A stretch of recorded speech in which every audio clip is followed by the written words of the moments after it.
नमस्कार मित्रांनो, मी आता मोरवाडी ITIच्या बिल्डिंगमध्ये आहे. महानगरपालिकेचा घपल्याचा एक नवीन अध्याय मी आपल्या समोर उघडणार आहे. ही सगळी मुलं इथे तुम्हाला जी काम करताना दिसत आहेत ना, ही सगळी ITIचे विद्यार्थी आहेत. 1 वर्ष झालं सोलर बसवलेलं आहे, अजून तो काही चालू झालेला नाही. आणि जी योजना चालू केली त्याच्यामध्ये अशा शीट बसवल्या होत्या हीट कमी व्हावी म्हणून. तर ते त्यातले बरेचसे तुम्हाला हे दिसतात ना, प्लेन हे बरेचसे पडलेले आहेत. ते ह्यांनी ह्या विद्यार्थ्यांनी इथल्या शिक्षकांनी मिळून व्यवस्थित बसवलेले आहेत. म्हणजे ह्या शीटमध्ये पण भ्रष्टाचार झालेला आहे. दर गुरुवारी अक्षरशः अंडी उघडतात ना, अंडी तसं उकडावं लागतं, कारण हे टॉप फ्लोअरला आहेत. वरच्या शीट पण पडतात सारख्या आणि खूप गरम होत असते. अशा भयानक परिस्थितीमध्ये इथली मोरवाडीची IT मधली मुलं शिकतात. आणि तरतूद तर मात्र कोट्यवधीची उड्डाण आहेत बरं का. तुफान भ्रष्टाचार आहे. आणि जे सोलर पॅनल बसवले ते वर छतावर बसवले, तिथे जाण्यासाठी कुठूनही रस्ता ठेवलेला नाही. तुम्हाला दाखवतो आम्ही इथून जातोय, तुम्हाला कुठे रस्ता दिसणार नाही. तिकडे एक शिडी ठेवलेली आहे बघा, लांब लचक. ती शिडी, तिला खाली अजून काही बेस नाही आणि वरही काही बेस नाही. 2 माणसांनी खाली थांबायचं, तेव्हा एखादा माणूस वर जातो.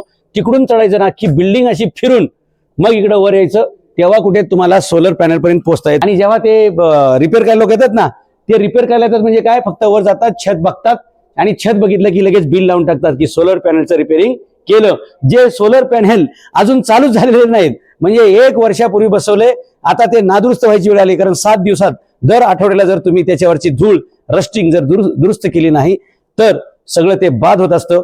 आणि मेंटेनन्सचे लाखो रुपये असं पालिकेच्या तिजोरीतून ही सगळी लूट होती. आणि ही तिची मशीन आहे मित्रांनो, की ज्याच्यामध्ये सगळे ते सोलर पॅनल मधून इथं वीज येते, त्याचं कन्व्हर्शन होतं आणि मग बाकी लाईट मध्ये कन्व्हर्शन होऊन ते ह्या मोरवाडी ITIला त्याची वीज मिळावी, विद्यार्थ्यांना त्यांचा कोर्स करण्यात मदत व्हावी आणि त्यांच्या शिक्षणात खंड पडू नये अशा उदात्त हेतूने सुरू केलेलं हे युनिट अजून 1 वर्ष झालं चालूच नाही. इलेक्शन होऊन गेले, कुणी बसवले काय, त्यांचे सुद्धा इथं नाव आहे बघा.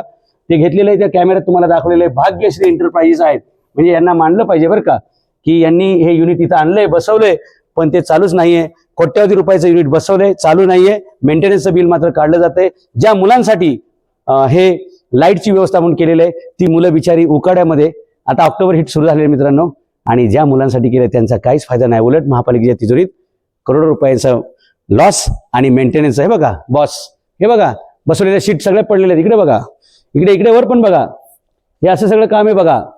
हे दिसतं का वर थोडंसं पत्रा दिसतोय, त्याच्यावर सोलर पॅनल आहेत आणि हे काम बंद आहे. सोलर किती बसवले का नाही, का नुसतंच निळ्या कलरचं काहीतरी कागद लावून गेलेत, हे कोणालाही कळू नये म्हणून वर जायचा रस्ताच ठेवलेला नाहीये, ऍक्सेसच नाही. लक्षात घ्या, गुमनाम सोलर, गुमनाम कॉन्ट्रॅक्टर, गुमनाम बिल आणि सगळ्या विद्यार्थ्यांचं शिक्षण गुमनाम.